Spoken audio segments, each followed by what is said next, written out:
आइए आज सुनते हैं एक ऐसी कहानी जिसमें मानवीय भावनाओं का एक ऐसा चित्रण है कि पाठक उसमें खो जाता है।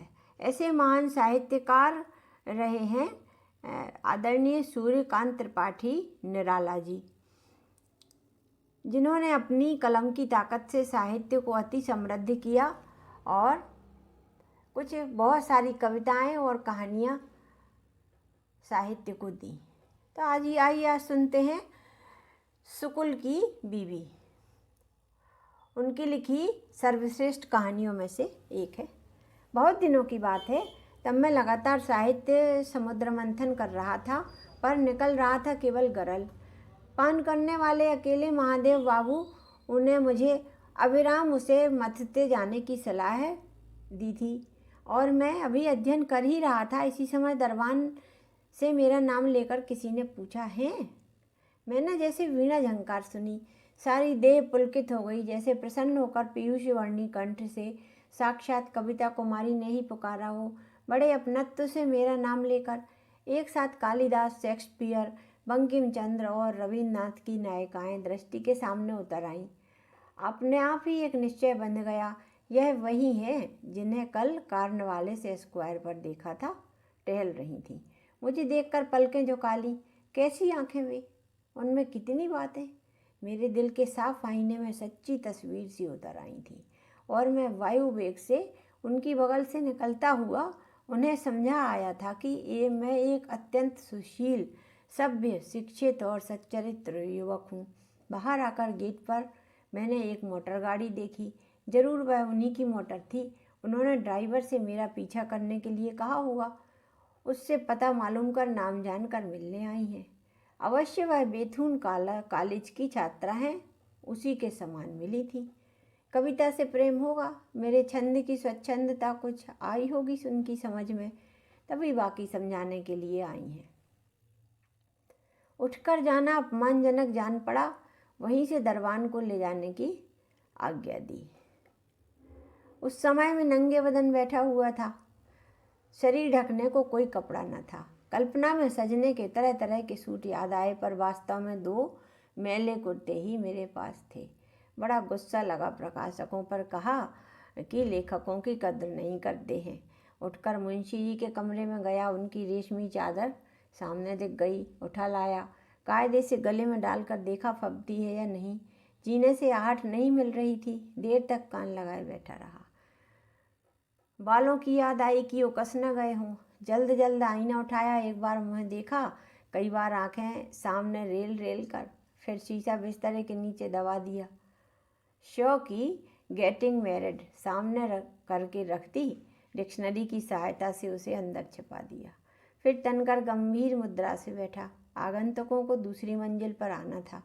जीना गेट से दूर था, फिर भी देर हो रही थी। उठकर कुछ कदम बढ़ाकर देखा, बचपन के मित्र मिस्टर शुक्ल चले आ रहे हैं। बड़ा बुरा लगा। यद्यपि कई साल बाद की मुलाकात थी, फिर भी कृत्रिम हंसी से होंठ रंगकर उनका हाथ पकड़ा और लाकर उन्हें बिस्तरे पर बैठाया। बैठने के साथ ही शुक्ल ने कहा, श्रीमती जी आई हुई हैं। मेरी रूखी जमीन पर आषाढ़ का पहला दोगरा गिरा। प्रसन्न होकर कहा, अकेली हैं? रास्ता नहीं जाना हुआ है, तुम भी छोड़कर चले आए। बैठो तब तक मैं लिवा लाऊं। तुम लोग देवियों की इज्जत करना नहीं जानते। शुक्ल मुस्कुराए, कहा, रास्ता न मालूम होने पर भी वे निकाल ही लेंगी। ग्रेजुएट हैं, ऑफिस में मतवाला की प्रतियां खरीद रही हैं। तुम्हारी कुछ रचनाएं पढ़कर खुश होकर मैं चल न सका। गर्व को दबाकर बैठ गया। मन में सोचा, कवि की कल्पना झूठ नहीं होती। कहा भी है, जहाँ न जाए रवि वहाँ जाए कवि। कुछ देर चुपचाप गंभीर बैठा रहा, फिर पूछा, हिंदी काफ़ी अच्छी होगी इनकी? हाँ, शुक्ल ने विश्वास के स्वर से कहा, ग्रेजुएट हैं। बड़ी श्रद्धा हुई। ऐसी ग्रेजुएट देवियों से ही देश का उद्धार हो सकता है। सोचा, निश्चय किया, अच्छी चीज़ को पुरस्कार समय देता है। ऐसी देवी के दर्शनों की उतावली बढ़ चली, पर सभ्यता के विचार से बैठा रहा, ध्यान में उनकी अदृष्ट मूर्ति को भिन्न प्रकार से देखता हुआ। एक बार होश में आया, शुक्ल को धन्यवाद दिया। शुक्ल का परिचय अब आवश्यक है। शुक्ल मेरे स्कूल के दोस्त हैं, साथ पढ़े हैं। उन लड़कों में से थे ये जिनका यह सिद्धांत होता है कि सर कट जाए पर चोटी न कटे। मेरी समझ में सर और चोटी की तुलना नहीं आई थी कभी। मैं सोचता था पूँछ कट जाने पर जंतु जीता है, पर जंतु कट जाने पर पूँछ नहीं जीती। पूँछ में भी फिर भी खाल है, खून है, हाड़ और मांस है, पर चोटी सिर्फ बालों की है। बालों के साथ कोई देहात्मक बोध नहीं। शुक्ल जैसे चोटी के एकांत उपासकों से चोटी की आध्यात्मिक व्याख्या कई बार सुनी थी, पर सग्रंथी बालों के वस्त्र में आध्यात्मिक इलेक्ट्रिसिटी का प्रकाश न मुझे कभी दिख पड़ा, न मेरी समझ में आया। फलतः शुक्ल की और मेरी अलग अलग टोलियां हुई। उनकी टोली में वे हिंदू लड़के थे जो अपने को धर्म की रक्षा के लिए आया हुआ समझते थे। मेरी में वे लड़के मित्र को धर्म से बड़ा मानते हैं, अतः हिंदू, मुसलमान, क्रिस्तान सभी शामिल थे। हम लोगों के मैदान भी अलग अलग थे। शुक्ल का खेल अलग होता था, मेरा अलग। कभी कभी मित्रों के साथ सलाह करके शुक्ल की हॉकी देखने जाता था और सहर्ष, सुविस्मय, सप्रशंस, सकलेप और सनयन विस्तार देखता था। शुक्ल की पार्टी की चोटियाँ स्टिक बनी हुई प्रतिपद गति की ताल ताल पर सर सर से हॉकी खेलती हैं। वली मोहम्मद का कहना था, जब ये लोग हॉकी में नाचते हैं तो इनकी चोटियाँ सर पर ठेका लगाती हैं। फिलिप कहता था, see the hunter of the east has caught the Hindus in a noose of hair. देखो, पूरब के शिकारी ने हिंदुओं के सर के बालों को फंदे में फंसा लिया है। इस तरह हंसी मजाक के साथ शिखा विस्तार के साथ साथ शुक्ल का शिक्षा विस्तार भी होता रहा। किसी से लड़ाई होने पर शुक्ल ग्रह चोटी की ग्रंथि खोलकर बालों को पकड़कर ऊपर उठाते हुए कहते थे, समझ जाओ मैं चाणक्य के वंश का हूँ। धीरे धीरे प्रवेशिका परीक्षा के दिन आए। शुक्ल की आंखें रक्त मुकुल हो रही थीं। एक लड़के ने कहा, शुक्ल बहुत पढ़ता है, रात को खूंटी से बंधी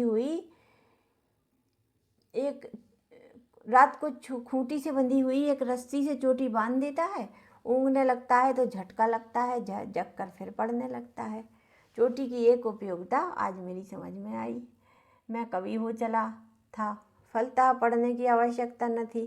प्रकृति की शोभा देखता था, कविता लिखता था। कभी कभी लड़कों को समझाता भी था कि इतनी बड़ी किताब सामने पड़ी है, लड़के पास होने के लिए सर के बल हो रहे हैं, वे उद्विग्न कोटि के हैं। लड़के अवाक दृष्टि से मुझे देखते थे, मेरी बात का लोहा मानते हुए, पर कुछ समझते न थे।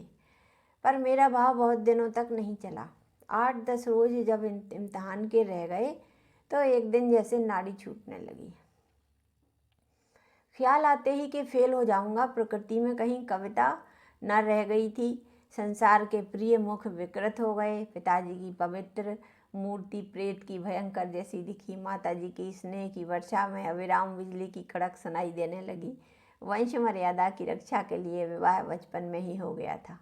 नवीन प्रिया की अभिन्नता की जगह बंकिम द्रगों का वैमनस्य हलाहल क्षिप्त होने लगा। पुरजनों के प्रगाढ़ परिचय के बदले प्राणों को पार करने वाली अवज्ञा मिलने लगी। इस समय एक दिन देखा, शुक्ल के क्षीण मुख पर अध्यवसाय की प्रसन्नता झलक रही है। किताब उठाने पर और भय होता था, रख देने पर दूने दबाव से फेल हो जाने वाली चिंता। फलतः कल्पना में पृथ्वी अंतरिक्ष पार करने लगा। कल्पना की वैसी उड़ान आज तक नहीं उड़ पाया। फिर वह मसाला ही नहीं मिला। अंत में निश्चय किया, प्रवेशिका के द्वार तक जाऊंगा, धक्का न मारूंगा, सभ्य लड़के की तरह लौट आऊँगा। अस्तु सबके साथ गया और लड़कों ने पूरी शक्ति लगाई। इसलिए परीक्षा फल के निकलने से पहले तरह तरह के हिसाब लगाकर अपने अपने नंबर निकालते थे। मैं निश्चित इसलिए था। मैं जानता था गणित की नीरस कापुई को पद्मा करके चहचहाते कवित्वों से मैंने सरस कर दिया है। गणित की कॉपी में पद्माकर की कविताएं लिखने से क्या होने वाला था। फलतः परीक्षा समुद्र तट से लौटते वक्त दूसरे तो रिक्त हस्त लौटे और मैं 2 मुट्ठी बालू लेता आया। घर में पिता, माता, पत्नी, परिजन, पुरजन सबके लिए आवश्यकता अनुसार उसका उपयोग किया। मेरे अविचल कंठ से यह सुनकर के सूबे में मेरा पहला स्थान होगा, अगर ईमानदारी से मेरे पर्चे देखे गए। लोग विचलित हो उठे। पिताजी तो गर्व से गर्दन उठाए रहने लगे, पर ज्यों-ज्यों परिणाम के दिन निकट होते आते थे मेरी आत्मा की वल्लरी सूखती जाती थी। वह जगह मैंने नहीं रखी थी कि पिताजी 1 साल के लिए माफ़ कर देते। घर छोड़े बगैर निस्तार न देख पड़ा। एक दिन माताजी से मैंने कहा, जगतपुर के जमींदारों ने बारात में चलने के लिए बुलाया है, और ऐसा कहा कि जैसे मेरे गए बगैर बारात की शोभा न बन पड़ती हो। जमींदारों के आमंत्रण से माताजी छलक उठी। पिताजी को पुकार कर कहा, सुनते हो, तुम्हारे सपूत जमींदारों के यहाँ उठने बैठने लगे हैं। बारात में चलने का न्योता आया है। पिताजी प्रसन्नता को दबाकर बोले, तू चला जाए, जो कहे कपड़े बनवा दो और खर्चा भी दे दो। एकांत में पत्नी जी मिली, बड़ी तत्परता से बोली, वहाँ नाच देखकर मुझे भूल न जाइएगा। मैंने कहा, राम भजो, मैं इसका मतलब क्या समझूं? वह एक कदम आगे बढ़कर बोली, मन में निश्चय करके कहा कि तुलना में तुम सबसे श्रेष्ठ हो। कहाँ तुम्हारी बांस सी कोमल दुबली देह से सूरज का प्रकाश, कहाँ वहाँ जहर की भरी मोती नाचने वाली। चलो कहकर वह गर्व गुरु गमन से काम को चल दी। समय पर कपड़े बने और खर्चा भी मिला। पश्चात यथा समय जगतपुर के जमींदारों की बारात के लिए रवाना होकर कुछ दूर से राह काट कर एन गाड़ी के वक्त में स्टेशन पहुंचा। वहां से ससुराल का टिकट लिया। रास्ते भर में खासी मुहर्रमी सूरत बना ली।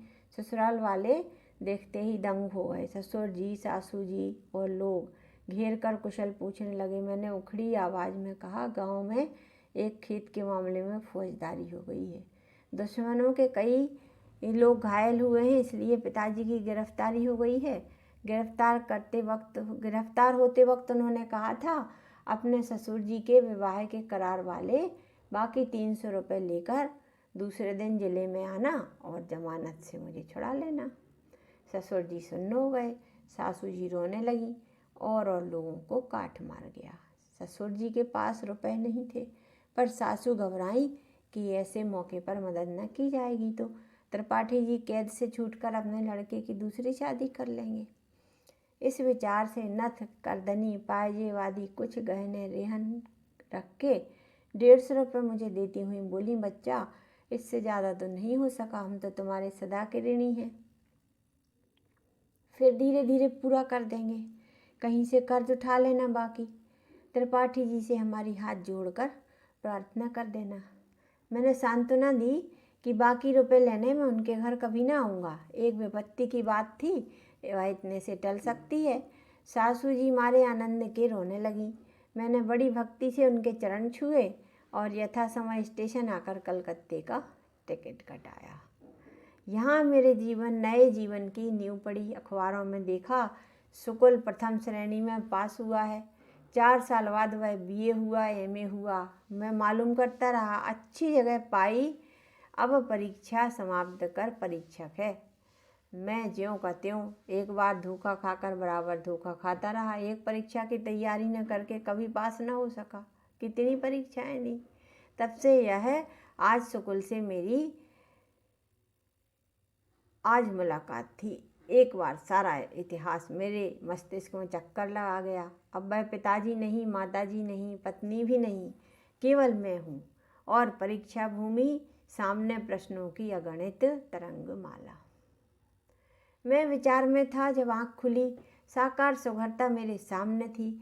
अविचल दृष्टि से मुझे देखती हुई अंजलि बांधकर नमस्कार किया। ललित अंग्रेजी में संवर्धित करते हुए उन्होंने कहा, good morning, poet of vers लिवरे।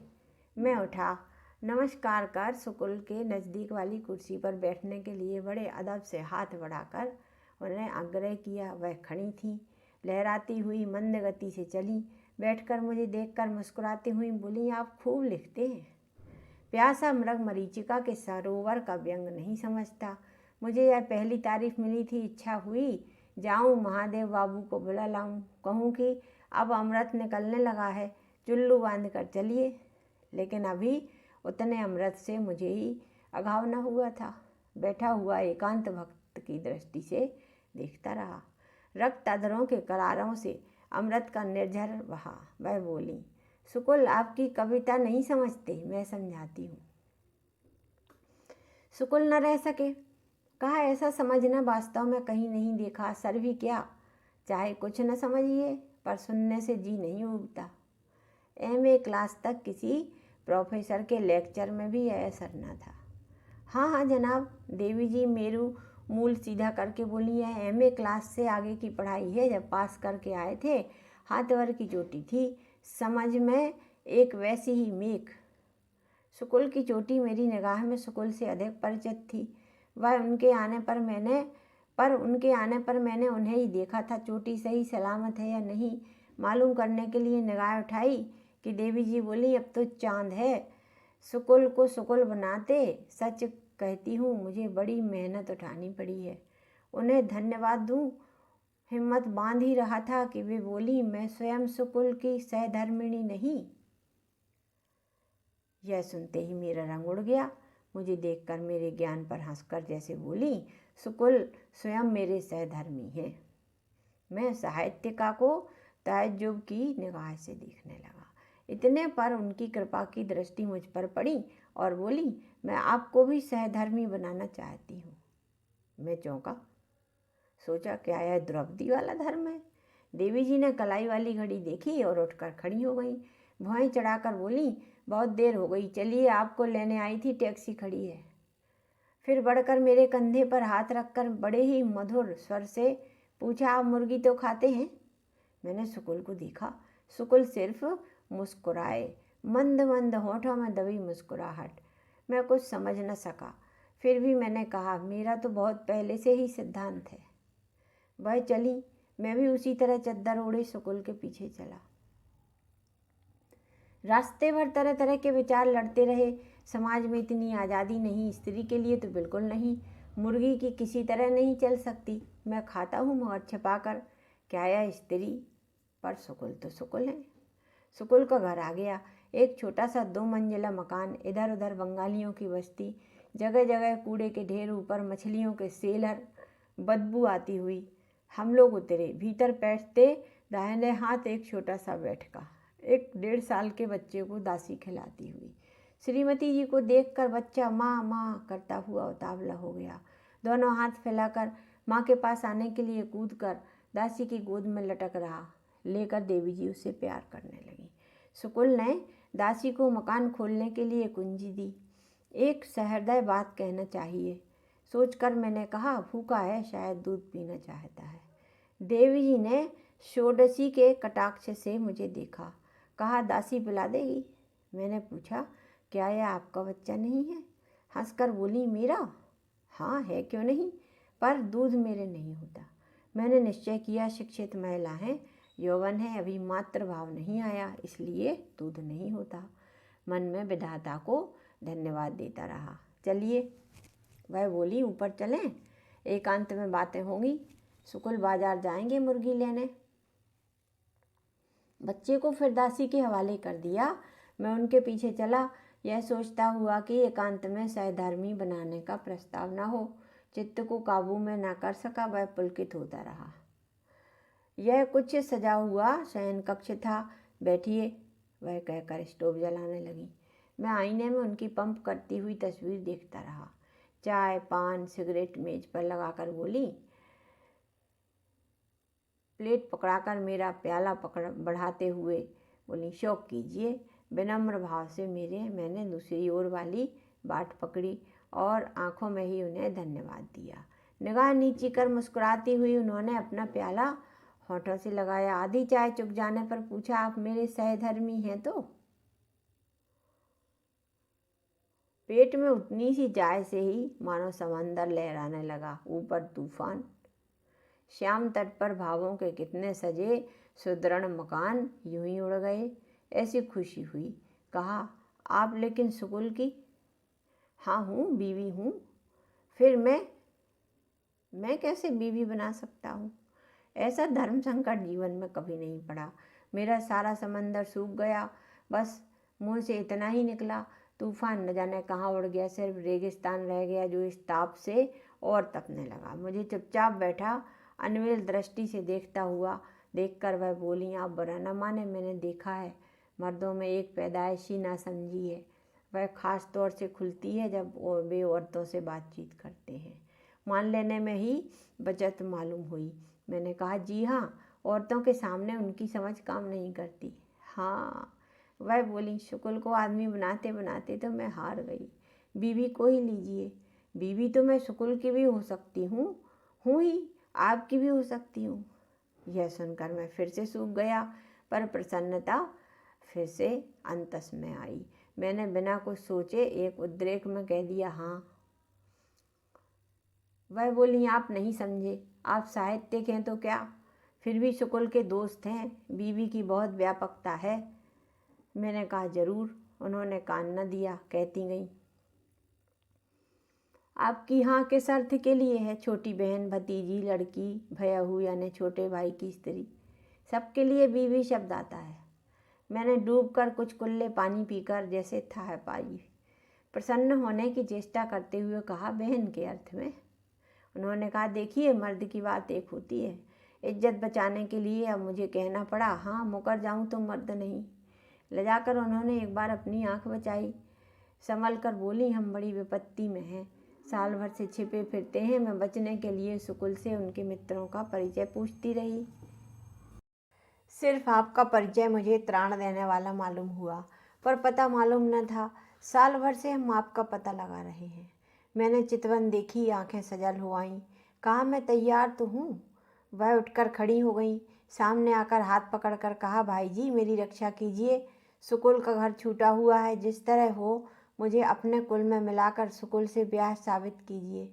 उसकी बड़ी बड़ी आंखें दो बूंद आंसू कपोलों से बहकर मेरे हथेली पर टपके में खड़ा हो गया और अपनी चादर से उसके आंसू पोंछते हुए कहा, तुम मेरे चाचा जी की लड़की, मेरी छोटी बहन हुई। मेरे चाचा सस्त्रीक बंगाल में आकर गुजरे हैं, उनकी एक कन्या भी थी, देश में आई थी। आनंद से भरकर वह मेरा हाथ खेलने लगी। इसी समय शुक्ल आए। तो यह कहानी शुक्ल की बीवी, इसका एक भाग अभी प्रस्तुत है कर रही हूँ, और अगले भाग में दूसरे भाग में लेकर आती हूँ इसका शेष हिस्सा। तब तक के लिए मुझे दीजिए विदा। नमस्कार।